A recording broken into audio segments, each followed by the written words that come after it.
มีคนอีกจำนวนมากมายหลายคนที่เจ็บป่วยทางกายแล้วก็อีกหลายคนที่ทุกข์ยากลำบากทางกายที่อยู่อาศัยอาหารเครื่องนุ่งห่มต่างๆนั่นสิบ่เพียงพอแล้วก็มีคนอีกมากมายแม้นว่าสิบ่ทุกข์ยากลำบากทางกายคือเป็นคนที่มีทรัพย์สินสมบัติมากแต่ว่าก็ป่วยทางใจ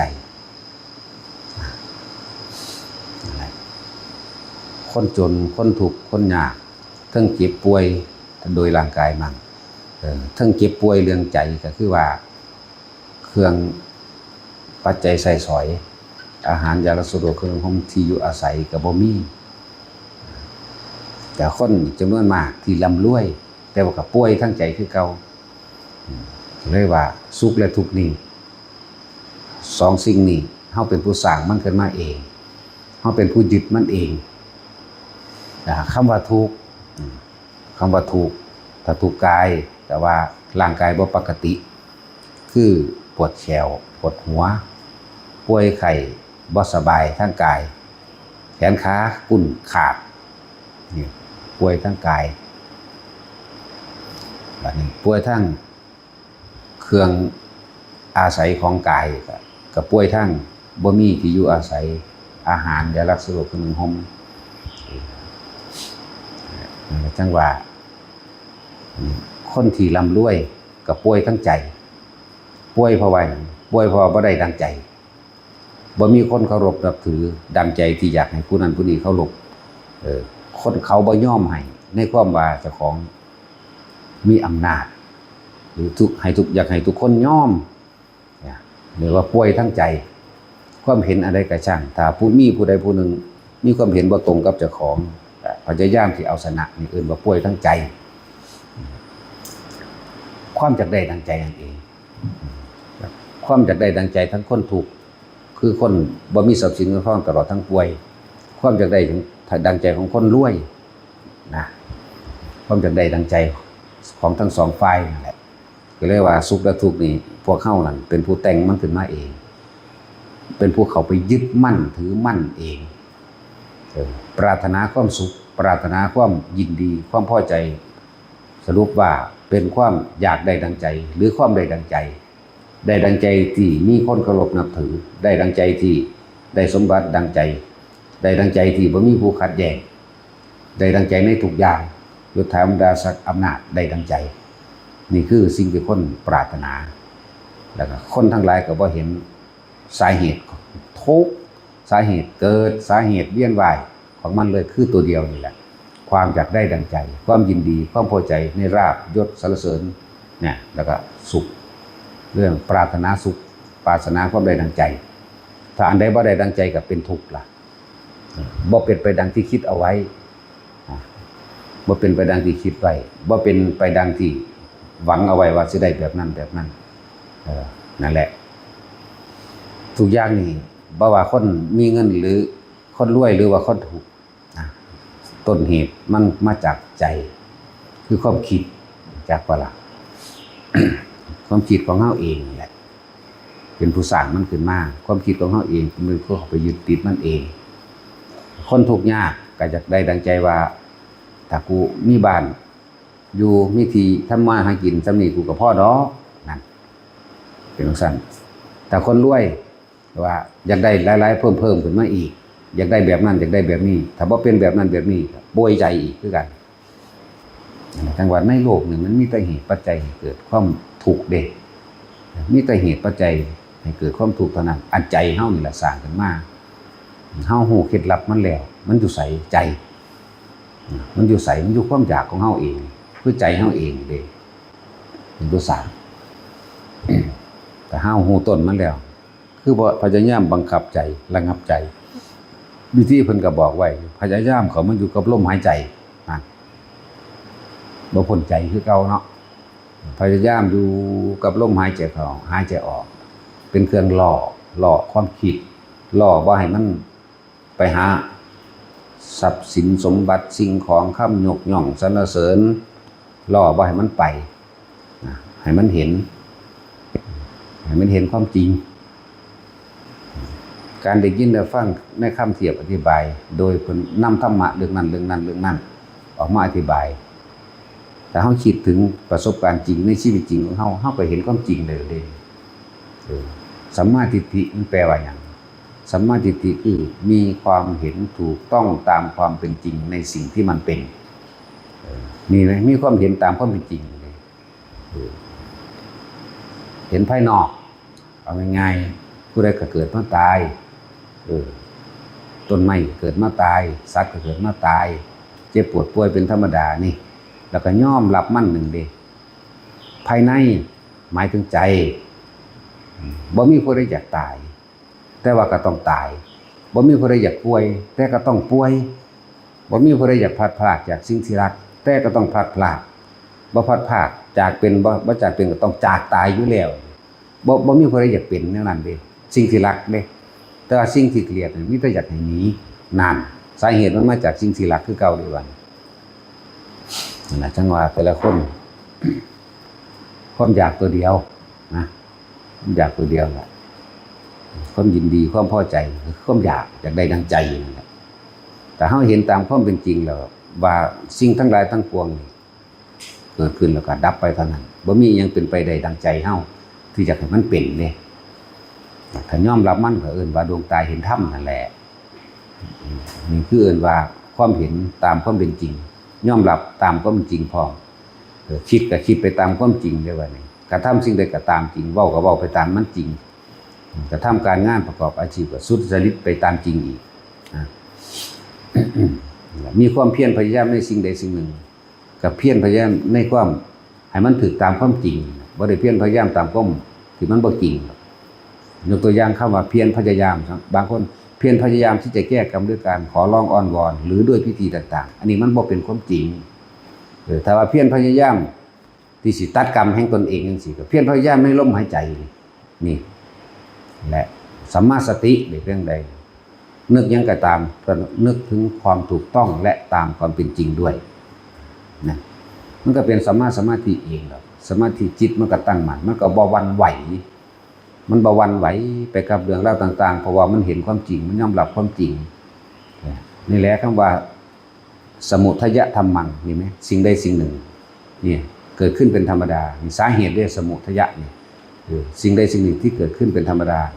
สมุหมายถึงสาเหตุทยะหมายถึงใจเด้อสิ่งใดสิ่งหนึ่งเกิดขึ้นเป็นธรรมดาที่จิตใจของเราปรุงแต่งขึ้นนะครับแต่ว่าไม่ได้เป็นไปตามจิตใจที่ปรุงแต่งขึ้นแต่ว่ามันก็ต้องมีความดับเป็นธรรมดาด้วยสมุทัยธรรมังสิ่งใดสิ่งหนึ่งเกิดขึ้นเป็นธรรมดาที่ใจเราคิดเป็นบละอยากให้มันได้ดังใจที่จริงแต่ว่าสิ่งนั้นไม่ได้เป็นไปเนี่ยธรรมังเนี่ยสิ่งทั้งหลายทั้งปวงได้บัดนี้ธรรมังสัพพันธังนิโรธธรรมติล้วนแล้วแต่มีความแตกดับนิโรธะนะดับไหมเป็นธรรมดาเขายอมรับมันเขาก็บ่ฝืนบ่ขัดเขาก็ใช้ชีวิตตามมรรคมีองค์แปดนั่นแหละที่อธิบายเมื่อกี้คือมรรคมีองค์แปดนั่นแหละถ้าบอกบาลีคนบ่เข้าใจถ้าบอกไปยังสี่มันสิเข้าใจอยู่สั้นยอมรับมันมันเกิดที่ใจเขาก็ต้องหยุดมันที่ใจเขาก็อาศัยลมหายใจคือเก่าเป็นเครื่องหลอกมันให้มันมาอยู่ไปเรื่อยอยู่ไปเรื่อยถ้ามันบ่ทำซ้ำๆคิดซ้ำๆจังซี่มันก็ดับลงไปดอกหรือว่าเฮานึกถึงบุคคลที่เกลียดก็ช่างบุคคลที่รักก็ช่างบุคคลที่เกลียดนึกถึงเพื่อให้มันลืมสร้างมันบ่อยากให้มันนั่นมาใกล้นั่นแหละว่านึกถึงซ้ำๆบ่อยๆคือยานมันลืมเด่นโอ้ยมันทางยึดมั่นถือมั่นเด่นติดเข่าเด่นหรือบุคคลที่รักก็ช่างนึกถึงซ้ำมีแต่สิปรุงไปทางเป็นห่วงปรุงไปทางนั้นไปทางสิเหตุของเวียนว่ายตายเกิดนะอยากได้ดังใจ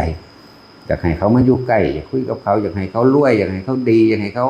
พ้นนั่นนี่แหละนั่นแหละสัตว์โลกเป็นไปตามกรรมเด้อตัวรองรับความเห็นของเฮาต่างคือพวกเฮามาปฏิบัติธรรมเมื่อรู้ถึงจุดใดจุดหนึ่งมันยอมรับแล้วจังซี่ก็อยากให้พ่อแม่ได้ทำไปบังคับเพิ่นได้บัดโอ้ยเฮ็ดจังไดพ่อกับแม่สิได้แบบนี้เนาะเด้นั่นแหละตัวนึงอย่าลืมไว้เด้อบ่ว่า พ่อแม่ผู้มีบุญคุณหรือว่าลูกอยากหวังดีน้ำเขาเองนั่นแหละอย่าลืมคำว่าสัตว์โลกเป็นไปตามกรรมเด้อเขากระทำมาจังใดคำว่ากระทำตัวกรรมที่ใหญ่ที่สุดนั่นน่ะคือจิตเจตนาเด้อตัวใหญ่นั่นน่ะความตั้งใจคิดอยากให้มันเป็นนั่นแหละเอิ้นว่าจิตเจตนาแบบนั้นเอิ้นว่ากรรมแท้ๆกรรมทั้งใจเด้อหนักกว่าหมู่เพราะมันสิคิดซ้ำๆคิดบ่อยๆคิดอยากให้เป็นแบบนั้นแบบนี้ถ้าเขาว่าเป็นไปเนี่ยศูนย์อยู่ผู้เดียวนั่นแหละโมโหอยู่จังสั่นจังซี่เฮ้ยอยู่ผู้เดียวนั่นแหละนั่นแหละอารมณ์ตัวนี้มันบ่หายไปไหนเด้อมันซ้ำไว้มันย้ำไว้ไหนบ่ว่าเป็นบุคคลที่มีบุญคุณหรือลูกเป็นบุคคลที่รักลูกเต้าแล้วหลานหมู่พวกแม่นเฮาแนะนำธรรมะไปแล้วถ้าเขาไปเฮ็ดตามเอาตัวนี้เป็นตัวว่างใจสัตว์โลกเป็นไปตามกรรมถ้าเขาไม่ทำเราก็ทำอะไรกับเขาไม่ได้ล้วนแล้วแต่เราจะเป็นผู้ทุกข์ใจต่างหากเพราะความอยากได้ดั่งใจของเราตัณหาซ้อนตัณหาหวังดีเข้าใจบ่นี่ตัณหาหวังดีนี่เอิ้นว่าตัณหาซ้อนตัณหาแต่เป็นตัณหาหวังดีนั่นแหละที่ผ่านเจ้าของทุกข์คือเก่าเป็นลักษณะนั้น เหลือจังว่าสัตว์ทั้งหลายเวียนว่ายตายเกิดมากที่สุดเลยความรักความอาลัยความผูกพันนี่แหละจักบอกเพราะว่าเฮาพอใจเฮาฮักเฮาจึงอยากให้เขาได้ดีเฮาก็คิดหาวิธีให้ปูทางไปให้นำผ้าเฮ็ดผ้าเว้าผ้าหลายอย่างและความรักความเงินดีความปรุงความแต่งอยากให้เขาได้นี่ความคิดนี่สร้างภพเลยว่านี่คิดไปแบบนั้นเฮ็ดไปแบบนั้นแบบนี้แต่มันเป็นจังซั่นคือสิดีเนาะนั่นคิดไปได้วันนั่นแหละความว่าอะไรเลยทำให้สัตว์ทั้งหลายเกิดตายมากที่สุดบ่ว่าสิเป็นเรื่องใดเรื่องรักลูกหลายอย่างกระดอเนี่ยมันมาเหนียวลังไว้ไม่ว่าจะเป็นห่วงมารดาบิดาปู่ย่าตายายบุคคลผู้มีพระคุณทั้งหลายครูอาจารย์ไม่ว่าจะเป็นบุตรหลานบัดนี้ไม่ว่าจะเป็นผัวไม่ว่าจะเป็นเมียเด้มีแต่เครื่องดึงไว้เบิดเด้นี่ดึงให้เฮาเวียนว่ายตายเกิดดึงให้เฮาคิดวางอนาคตแผนพังไว้ให้เขาทีนี้ในระหว่างการไปบอกการแนะนำหรือว่าการพาไปเขาบ่เฮ็ดไปได้ดังใจศูนย์กังวลในตัวเองเด้อคือเฮาเห็นประสบการณ์เรื่อยๆแม่ได้มีหม่องปงจิตว่างใจบรรเทาความทุกข์ของเจ้าของได้อยากให้ลูกได้พาลูกมาบัดนี้ลูกไหวบ่งามก็ให้ลูกเฮ็ดแบบบ่สนใจก็ให้ลูกนั่นแหละตัวนั้นแหละตัวเกิดเด้อตัวนั่นแหละตัวอารมณ์เฮานั่นมันบ่ได้ดังใจครับเราเองมันบ่เป็นไปตามที่เฮาพึงพอใจอยากให้มันเป็นนี่แหละความว่ายึดมั่นถือมั่นเด้ตั้งใจให้เป็นหยังเดี๋ยวนี้จังซี่นะเวลาเพิ่นบอกสู่ฟังอยู่บ่จังซี่นะเวลาเพิ่นสอนนะนั่นแหละเกิดตลอดเด่นพบเกิดเด่นอารมณ์นั่นอารมณ์พบเด้อพบคืออารมณ์คือพบถ้าเฮาหัวใจไว้ตายนี่หรือเอาไปค้างไว้เข้าใจว่าอารมณ์ค้างเนื่องจากตอนเช้านี่จี๊ดนึกไปจนว่าหอดยามมื้อแลงเลยอารมณ์มันค้างจักบอกมันบ่ได้ดังใจมันบ่พอใจที่เขาเฮ็ดแบบนั้นสมมุติลูกมันบ่เฮ็ดให้พอใจทั้งที่ตัวเองหวังดีอยากให้ลูกเห็นธรรมรู้ธรรมอยากให้ลูกมีที่ปงที่ว่างหรือว่าอยากให้ลูกดีบ่อยากให้เป็นคนเลวนึกไปจนหอดค่ำนอนไปก็เกิดว่ามันหลับไหลตายไปตอนนั้นนรกเด้อนั่นแหละเตือนตนดีๆโลดแนวมื้อนี่บ่แม่นเรื่องไกลโตเด้เรื่องที่พวกเฮาเป็นอยู่ตลอดเด้ผู้ลูกอยากให้พ่อแม่ได้ดีจงได้บัดนี้ฮู้จักบ่อารมณ์เจ้าของมันเกิดนี่นั่นแหละตรงที่ว่างจิตใจในการทำกับหมู่สัตว์ทำกับคนนะคือสัตว์โลกเป็นไปตามกรรมนั่นแหละเขาทำสิ่งใดเขาก็ได้สิ่งนั้นการกระทำอันเป็นตัวกรรมที่ใหญ่สุดๆที่มันลืมหลงบ่เป็นคือใจนั่นแหละเฮาบ่อาจสามารถบังคับใจใครได้เด้แต่ใจเจ้าของก็ยังพอแห้งอยู่ความคิดเจ้าของมันพอแห้งอยู่เด้ไหลไปเรื่องนั้นเรื่องนี้ก็พอแห้งอยู่ที่ภาษาหยังกับใจผู้อื่นอยู่ในกายผู้อื่นอีกนั่นแหละผู้ตาเมียได้มาเห็นได้มายินได้ฟังมันยอมรับมันปรงใจได้คือจากนั้นผัวเป็นผัวก็เว้าก็โศกกระซากใส่จังซี่ถ้าผัวมาหูมาเห็นแล้วจังซี่ก็อยากให้เมียได้ดีนำนั่นความรัก ความผูกพันด้วยนั่นจักว่าล่ะความรักความผูกพันความอาลัยนี่คือจักให้เป็นไปดังใจที่เจ้าของจักให้เขาเป็นเด้ทั้งสั้นแหละเป็นความจริงทั้งนั้นแหละอันแนวมื้อนี้แล้วก็เป็นความจริงที่มันอยู่ในทุกๆคนเด้บ่ได้ไปอยู่นำผู้อื่นเด้อยู่นำเฮาเบิดเฮาเป็นจังซี่บ่นี่บางคนก็นำลูกบางคนก็นำหลานเห็นบ่บางคนก็นำพ่อแม่บางคนก็ปู่ย่าตายายบางคนก็ผัวบางคนก็เมียแต่ว่าโตสุดยอดอีหลีคือผัวกับเมียยอดมันอยู่นี่แหละยอดมันอยู่ตรงนี้แหละว่าพยายามถ้ายอมรับมันแล้วเฮาก็บอกคำว่าปล่อยว่างกับคำว่าปล่อยปละละเลยมันคนละอย่างกันเฮาบ่ได้ปล่อยปละละเลยในลักษณะนั้นเฮาก็บอกก็สอนบอกแล้วแนะแล้วถ้าเขาเฮ็ดหยังถ้าเขาบ่เฮ็ดเองเราก็จะไปทำอะไรกับเขาได้เพราะสัตว์ทั้งหลายเป็นไปตามสิ่งที่เขาจะกระทำเองสัตว์โลกเป็นไปตามกรรมเนี่ยว่างมันมีเด้นั่นแหละพยายามห้ามใจตัวเองดีกว่าเพราะนั่นได้กระช่างเฮาบ่อาจสามารถไปละไปถอนลูกศรคือกิเลสตัณหาให้ผู้ใดได้เลยนั่นแหละบุคคลผู้หนึ่งที่ทำเข้าถึงซึ่งความบริสุทธิ์แล้ววิมุตติแล้วก็ไม่อาจทำให้อีกบุคคลผู้หนึ่งซึ่งรักมากที่สุดก็ไม่อาจสามารถที่จะถอนลูกศรตัณหาความอยากให้อีกบุคคลหนึ่งนั้นได้บ่ได้เห็นป่ะพระพุทธเจ้าเฮาสำเร็จแล้วเพิ่นก็ได้แต่แนะเอาเลยนางพิมพากับปฏิบัติอยู่พอแห้งเด้เพิ่นเคยทุกข์ยากลำบากนำกันมาจังซั่นแล้วพอแห้งถอนเอาเองเป็นเอาเองพระราหุลก็พอแห้งบ่แม่นว่าสิบวชแล้วบรรลุเลยเด้พระราหุลก็ดีโอ้ยพอแห้งถึง10กว่าปีเพิ่นเด้พระราหุลนั่นน่ะเลี้ยนเพี้ยนมากอยู่นั่นแหละทุกข์ยากลำบากแม้ชาติสุดท้ายก็ยังลำบากแหละเข้าห้องน้ำจังซี่หรือเบิ่งตอนแรกไปนอนก็นอนในห้องน้ำเด้ตะกี้เพิ่นบ่ให้นอนนำกันเพิ่นก็เลยห้ามจังค่อยมีบัญญัติมาเรื่อยๆให้อยู่ไม่เกิน7วันมั่งนั่นหลายอย่างยาวก็สิเว้าไปนั่นแหละห้ามใจเฮาโลดเด้อไผก็ดีบ่มีผู้ใดทำความบริสุทธิ์ให้ไผได้เด้เดี๋ยวเครื่องวัดผลของการปฏิบัติคือบ่อยากผู้คนฮู้ในตัวเองนั่นแหละถ้าบ่อยากแล้วมันก็บ่ดิ้นรนกัดแกว่งในความคิดเด้ไผสิเว้าแนวใดมันก็บ่ไปแก้โตอีหยังเด้ถ้าว่าบ่อยากเบิดจากเบิดความปรารถนาไผว่าดีก็เป็นเรื่องของผู้ว่าไผว่าเลวก็เป็นเรื่องของผู้ว่าเด้มันบ่ไปแก้โตอีหยังมันบ่ไปอธิบายผู้ใดมาเข้าใจเด้มันง่ายๆมันเลยกลายเป็นแบบธรรมดานี่เด้ตะกี้เฮาอยากเฮาฝึกหัดปฏิบัติเอาเป็นเอาตายใส่กันเลยอดข้าวอดน้ำเดินมันเป็นธรรมดาเด้อขาบวมหลายอย่างบาดมันไปเห็นแล้วมันก็โอ้ยมันก็ธรรมดานี่เองไงซ้ำนั่นนึงเด้เพราะว่าความอยากเป็นเครื่องกันเฮาเองฉะนั้นวิธีมันก็พวกเฮาก็แนะกันอยู่เรื่อยๆดอกใส่ระบบอานาปานสติเทคนิคมันโหลดใส่ระบบเทคนิคซ้อนเทคนิคก็มีอีกเด้แต่ว่าเฮานั่นคือเฮาใส่ระบบจับจุดอารมณ์ทำกรรมฐานอันใดอันหนึ่ง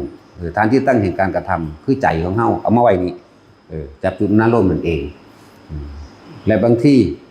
ก็เฮ็ดไปหลายๆอย่างนั่นแหละแต่ว่าอย่าหนีจากหลักของอานาปานสตินั่นเองก็มันก็อยู่ในหลักสติปัฏฐาน4คือเก่านั่นแหละ